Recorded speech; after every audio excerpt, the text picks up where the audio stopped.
For our final presentation, we did detective films. A scholarly definition of a detective film can be defined as a film that focuses on detective heroes' investigation into the mystery surrounding a crime. However, detective films vary in terms of content and themes, and often cross over into other genres, including science fiction, western, and even musicals. This makes it really difficult to have an exact definition of what a detective film is really about. Our group definition was something that can cross over to different genres, but when an investigator investigates a crime, a storyline of a person looking into a crime, or most times a murder. Detective films can be found in most other genres.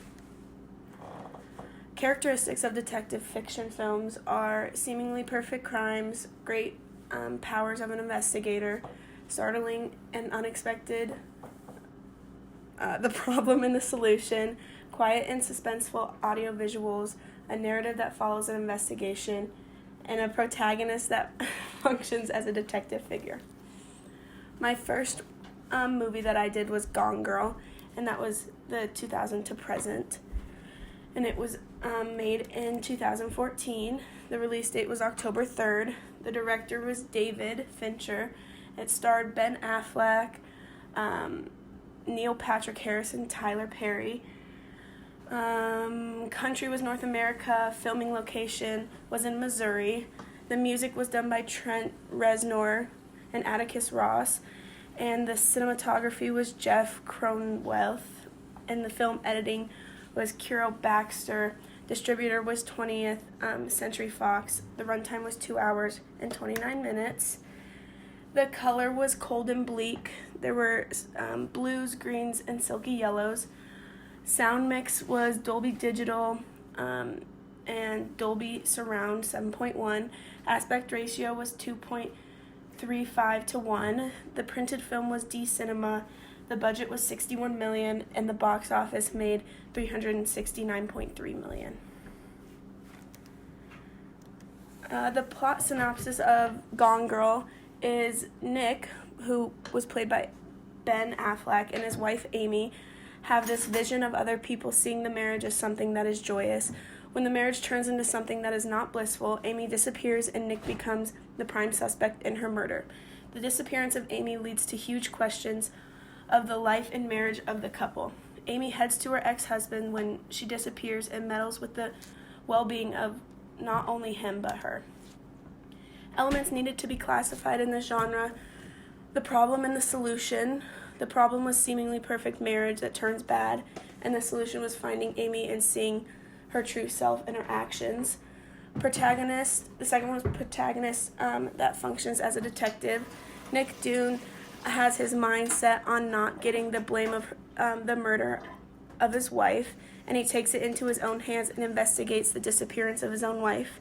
And then the seemingly perfect crime was the third element, and Amy plans the whole disappearance perfectly for it to be set on her husband. She plans it perfectly for the murder of her. And then what makes it not classify in the genre, the unusual storyline of this so-called perfect crime is portrayed in a different way than most. This movie is different than most detective films because it's not focused on the crime, but instead of the turning events of more than just one crime. My second movie was The Maltese Falcon, which was the older version, or the older option. And the release date was October 3rd, 1941. The director was John Huston, starring Humphrey Bogart, Mary Astor, Peter Lorre, and Sidney Greenstreet. The screenplay was done by John Huston, and the country was North America. Filming location was Los Angeles. The music was Adolphe Dusech. The cinematography was Arthur Edson. Film editing, Thomas Richardson. Distributor, Warren's Bros., and it was 1 hour and 41 minutes. The color was gray. Sound mix was mono RCA sound system.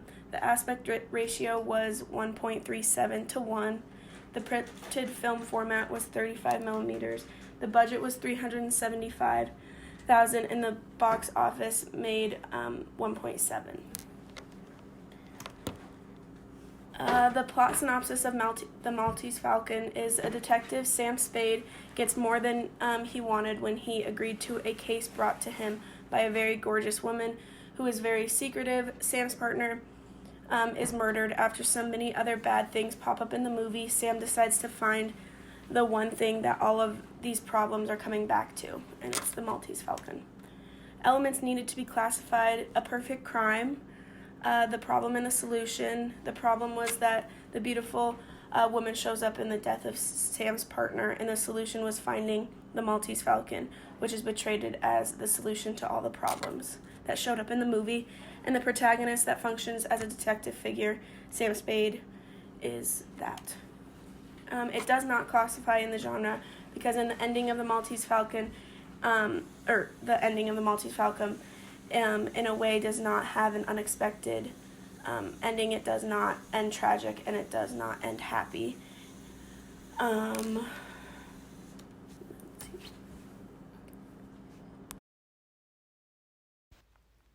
third film, Zodiac, was our free choice film. The film Zodiac is perhaps one of the most notable and easily recognizable detective fiction films of today. It features a star-studded cast, including a trio of actors many of us are familiar with from the MCU, and a captivating storyline that retells the history of an infamous serial killer through a lesser-heard perspective. It centers around the reporters and journalists of the San Francisco Chronicle as they receive cryptic letters and messages from a person referring to themselves as the Zodiac, who takes responsibility for several murders in the area. The paper's political cartoonist Robert Graysmith, played by Jake Gyllenhaal, forms a particular obsession with solving the case. The film follows the events chronologically with parallel storylines of the killer's actions alongside that of the detectives and the journalists. Zodiac features many of the elements we classified as being essential to the detective fiction. The audiovisual techniques it uses create suspense for the audience. These include techniques such as purposeful moments of silence or lack of background music, an overall dark color scheme of black and blue tones, and the storyline's ever-increasingly rapid pace that conveys the fear and unknowing living in the time of the Zodiac Killer to the audience. Even though viewers may be familiar with the case, this unfamiliar perspective and the way in which cinematography is used to present it leaves everyone on the edge of their seat, not knowing what's going to happen next. The film's storyline also features the essential problem and solution of true crime detective fiction. The antagonist, the Zodiac, is terrorizing the San Francisco Bay Area, and the detectives must find him to put a stop to it. However, spoiler alert, the solution is never fully carried through because the case continues to remain unsolved. This film also uniquely includes the journalists who report the crimes in the detective team, which is an element that will be further discussed later on in this presentation. The final element that makes this film a part of the detective fiction genre is that it contains a narrative that follows an investigation. It follows the crimes of the Zodiac Killer and the work of the detectives chronologically and parallel to each other. The audience learns about the crimes committed practically as the detectives do, and the unknown elements of the case are not reinterpreted or implied in the film, such as the Zodiac's identity or facial features, which remain obscured the entire film. However, this film also contains elements that are not typical of the detective fiction genre. Firstly, there is no all-powerful or extraordinarily skilled detective featured in this film. They are talented and intelligent, but they are still human. They are prone to errors and mistakes. By doing this, the film is able to remain true to life and maintain accuracy to the realities of the case. But the most notable feature of this film that does not fit the typical elements of the genre is the main protagonist is not a police officer or a detective. Uniquely enough, it is a political cartoonist. He is eccentric and has a unique way of thinking through the case, which offers a perspective not often documented in this type of film. This clip from the film shows a discussion between Robert Graysmith, the political cartoonist played by Jake Gyllenhaal, and Dave Toschi, the lead detective played by Mark Ruffalo, that highlights the skills of both parties. It shows the unconventional sleuth skills Graysmith has that uncovered facts that were not apparent to Toschi, and how that although these discoveries were brilliant, they frustratingly were not admissible under police protocol.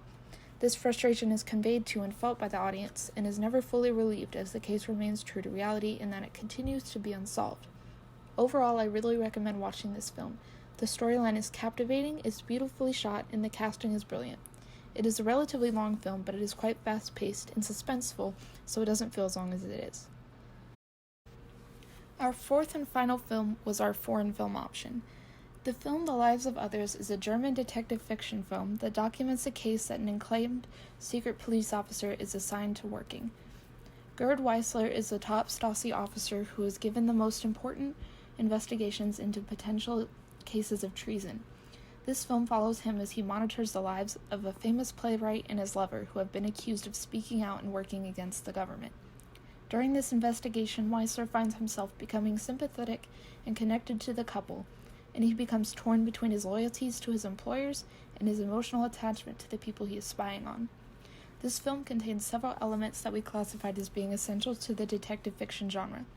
It employs a quiet and suspenseful audiovisual elements, including a dark color scheme and low-volume dialogue between characters that truly conveys the surveillance state in which they are living, in such a way that the audience feels almost as if they are listening in too. The audience is also brought through the narrative that follows the investigation of the playwright from the development of the idea through its end.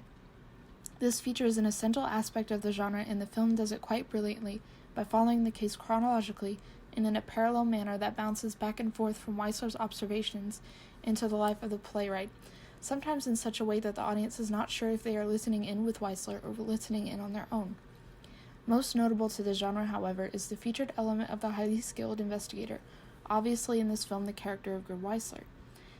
He is the best of the best when it comes to the Stasi secret police investigators, which is the reason he is the lead in this case. However, his skills are undermined by and become intertwined with his emotions, a factor that makes this film unique to the genre. This internal conflict of the detective is an element of the film that is not typical of the genre. It creates a lack of a clear and specific problem and solution. The main conflict becomes that of the detective's loyalty and not his ability to solve the case, which sets it apart from other detective fiction films. Another unique aspect of the plot is that the protagonist of the film is not necessarily the detective, but for most of the movie the protagonist is a person accused of committing the crime. The audience sympathizes with the playwright as the detective begins to. Arguably, Weissler could be seen as both the antagonist and the protagonist, possibly making the transition between these archetypes as the film progresses. This film clip shows the dedication of the detective to listening and researching every part of the playwright's life, but also, and more importantly, the emotional connection he is rapidly developing to him through artistic elements such as the poetic words of the book and the emotional piano piece the writer plays after learning devastating news. Weissler is clearly moved by the performance, and his hard and caring exterior is briefly broken to expose his emotionality. I truly recommend watching this film as it is beautiful in theme and in delivery, and it is hard to stop watching once you start. To briefly conclude, the detective fiction genre is more complex than what we initially anticipated. For every element that a film fit within the typical boundaries of the genre, it broke equally as many. The crimes committed or suspected in the films vary greatly, breaking the stereotype that every detective film is about a murder that would be solved before the credits roll. It is an ever-popular genre that has never fully seemed to disappear from the public interest. New detective fiction films are always emerging, and we look forward to watching many more.